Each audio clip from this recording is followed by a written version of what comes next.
Before posing my question, I would like to thank the organizers for making such a brilliant and stupendous effort. Now, coming to my question, I have a lot of interaction with Muslims because my early childhood and youth was spent among them. But one question has always been not really understood by me, the definition of Allah. Because to my mind and the way it has been given to me by my Muslim friends and acquaintances, that their definition of Allah basically is negation of other faiths and also non-acceptance of their definition of God as such. Your scholarship is very profound. I would like to be benefited by it. The brother asked a very good question, very important question, that he wants to know one thing which has been always in his mind. What is the definition of Allah in Islam? And the definition also includes many things which is negation, and it contradicts the definition of the other faiths. In fact, in Islam, the definition of Allah says what Allah is and also says what Allah is not. Besides knowing what God is, it is also important to know what God is not. So that if someone falsely claims that so-and-so is God, you can easily come to know this is a false claim. As far as the reply to what is the definition of Allah, the best reply that any Muslim can give you is from the Quran, from Surah Ikhlas, chapter number 112, verse number 1 to 4, which says, Kul huwallahu ahad. Say He is Allah one and only. Allahu samad. Allah, the absolute and eternal. Lam yalid walam yulad. He begets not, nor is he begotten. Walam yakul lahu kufuwan ahad. There is nothing like him. This is a four-line definition of Allah subhanahu wa ta'ala, of Almighty God, given in the glorious Quran. This is the touchstone of theology. It is the litmus test to identify any person says so-and-so candidate is God. If that candidate fits in this four-line definition, we Muslims have got no objection in accepting that candidate to be God. The first is, Qul huwallahu ahad. Say it's Allah one and only. Allahu samad. Allah, the absolute and eternal. Lam yalid walam yulad. He begets not, nor is he begotten. Walam yakul lahu kufuwan ahad. There is nothing like him. For example, I'll give you an example. There are some human beings who say that Bhagwan Rajneesh is God. During question and answer time, there was a Hindu brother who told me that if we Hindus don't consider him to be God, I never said that the Hindus call Bhagwan Rajneesh to be God. There are many human beings who claim Bhagwan Rajneesh is God. Now, I will give you a sample. Why do we use this negative also? Like say is Allah one and only is positive. Allahu samad, Allah the absolute eternal. Lam yalid walam yulad. He begets not, nor is he begotten. Why do we use this? Now we'll put this Bhagwan Rajneesh to test. The first test is, Qul huwallahu ahad. Says Allah one only. Was Bhagwan Rajneesh one and only? Was he the only man who has claimed divinity? There are hundreds who have claimed divinity, and in this country of ours, India, there are thousands of men who have claimed divinity. Thousands of people have said that they are God. He's not the only one. But Rajneesh Bhakt will say, no, Bhagwan Rajneesh is unique. So let's go to the next test. Allahu samad. Allah, the absolute and eternal. Was Rajneesh absolute and eternal? When we read his autobiography, we read there that Bhagwan Rajneesh, he was suffering from asthma, from diabetes mellitus, from chronic backache. Imagine Almighty God suffering from asthma, from diabetes mellitus, from chronic backache. The third test, Lam yalid walam yulad. He begets not, nor is begotten. We know Bhagwan Rajneesh, he was born in Madhya Pradesh, and he had a mother and father. And in 1981, he goes to America and takes thousands of Americans for a ride. And in the state of Oregon, he starts his new center known as Rajneeshpuram. Later on, the American government arrests him and puts him behind bars. Rajneesh alleges that the American government gave me slow poisoning. Imagine Almighty God being slow poisoned. And 1985, the American government kicks him out of the country. He comes back to India and goes back to the city of Pune. And there, he goes and restarts his center, which is today called as Osho Commune. And if you visit Osho Commune today, if you go to a samadhi, where his ashes have been kept after he died, it is mentioned over there on a samadhi, on a stone, Osho, Bhagwan Rajneesh, Osho, never born, never died, but visited the earth from the 11th of December, 1931 to the 19th of January 1990. Never born, never died. But visited the earth from the 11th of December 1931 to the 19th of January 1990. They forgot to mention on his samadhi that he was not given visas to 21 different countries of the world. Imagine Almighty God coming on this earth to visit different countries and requires visas. And the last test, Walam Yakullahu Kufuwan Ahad, is so stringent that the moment you can compare God to anything in this world, he is not God. Walam Yakullahu Kufuwan Ahad. We know Bhagavan Rajneesh. He had a white beard. Like the human being, he had 2 eyes, 1 nose, 1 mouth, 2 hands. The moment you can compare God to anything in this world, he is not God. Walam Yakullahu Kufuwan Ahad.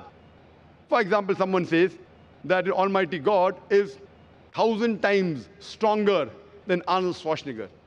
You may have heard the name of Arnold Schwarzenegger, the person who got the title Mr. World, strongest man in the world, Mr. Universe, the strongest man in the universe. The moment you can compare God to anything in this world, whether it be Arnold Schwarzenegger, Dara Singh or King Kong, whether it be 1,000 times or 1,000,000 times, the moment you can compare God to anything in this world, he is not God. Walam Yakullahu Kufuwan Ahad.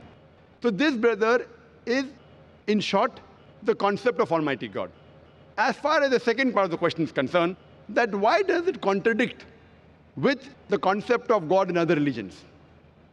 In fact, it's a misconception that the concept of Allah subhanahu wa ta'ala in the Quran, it contradicts with the other religions. It contradicts against the practices of the other religion, I agree with you, but does not contradict against the other religious scriptures.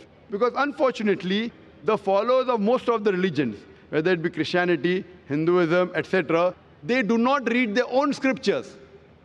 So if we analyze the practices of the non-Muslims, it does contradict. But if you go back to the scripture, if you have to understand the concept of God in any religion, the best is to try and find out what that scripture of that religion has to speak about God. Don't try and find out the concept of God by observing what the followers of the religions do. For example, if you want to know the concept of God in Sikhism, the best place you can go is Guru Granth Sahib, Adi Granth. If you read the first volume, first chapter, first verse of Guru Granth Sahib, it is known as Japuji. What does it say? Correct? Known as Japuji. It says that God is one. He's called the true. He's called as eternal. He is existent. He's compassionate. He's free from fear and want. And if you know in Sikhism, Sikhism believes in one God. It does not believe in idol worship. It does not believe in Avatarvada. And in the manifest form, he's called as Ekomkara. And unmanifest form, he's called as Omkara.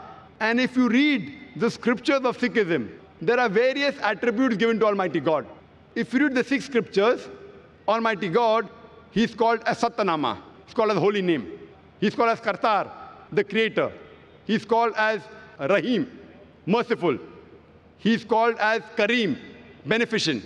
He's also called as Vahe Guru, the one true God. So if you go back to the scripture, the concept of God in Sikhism and Islam is the same. Similarly, if you go to Hinduism, in Hinduism also, if you go back to the Hindu scriptures, it's clearly mentioned in the Upanishad, Chandogya Upanishad, chapter number 6, section number 2, verse number 1, Ekam Evidityam, God is only one without a second. It's mentioned in the Svetasvatara Upanishad, chapter number 6, verse number 9, Nachasya Kasij, Janitana Chadipa. Of that God, there are no parents. He has got no superior. He has got no Lord. It's mentioned in Svetasvatara Upanishad, chapter number 4, verse number 19, as well as Yajurved, chapter number 32, verse number 3, Na trasya pratima asti. Of that God, there is no pratima. Pratima in Sanskrit means, it means an image, a photograph, a painting, a picture, a portrait, an idol, a statue, a sculpture. So it says, Na tasya pratima asti. Of that God, there is no image, there is no painting, there is no portrait, there is no photograph, no sculpture, no idol, no statue. But unfortunately, yet you find that Hindus are doing idol worship. Who's to blame? I'm quoting the Vedas. Vedas is the highest authority amongst all the Hindu scriptures. But yet you find that Hindus do idol worship. Why?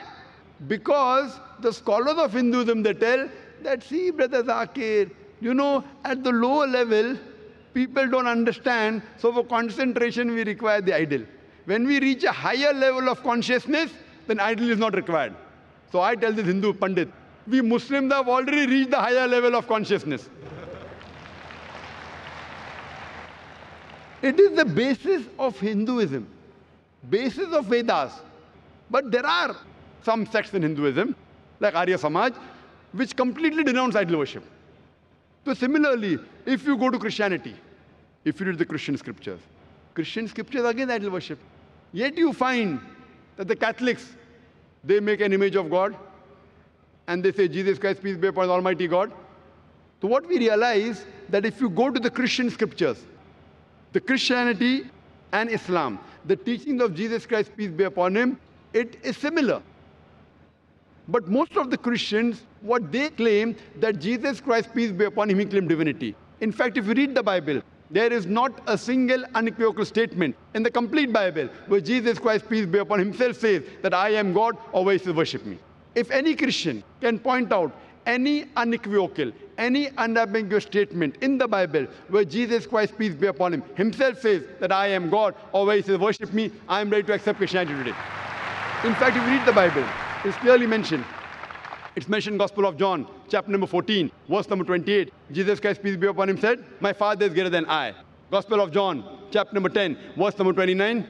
My Father is greater than all. Gospel of Matthew, chapter number 12, verse number 28. I cast out devils with the Spirit of God. Gospel of Luke, chapter number 11, verse number 20. I with the finger of God cast out devils. Gospel of John, chapter number 5, verse number 30. I can of my own self do nothing. As I hear, I judge, and my judgment is just. For I seek not my will, but the will of my Father. Anyone who says I seek not my will, the will of Almighty God, is a Muslim. So Jesus Christ, peace be upon him, he was a Muslim. He never claimed divinity. And it's clearly mentioned in the book of Acts, chapter number 2, verse number 22.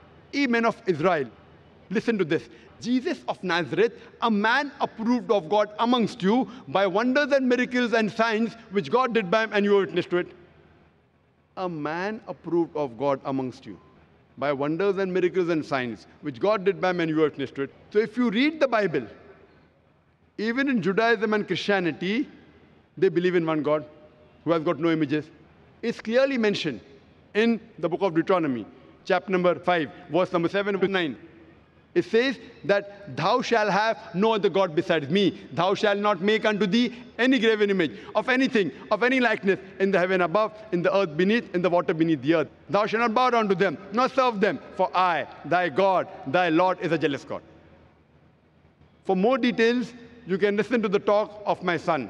Tomorrow my son at 3:45 is going to give a detailed talk. This was just highlights on the same topic, concept of God in major world religions. And you'll find out it is the same. We believe in one God who has got no images, and we worship him alone and no one else. Hope that answers the question. Thank you so much. And you said it for me, because the definition of God as it is tallies exactly with Islam, whatever we have in Sikhism,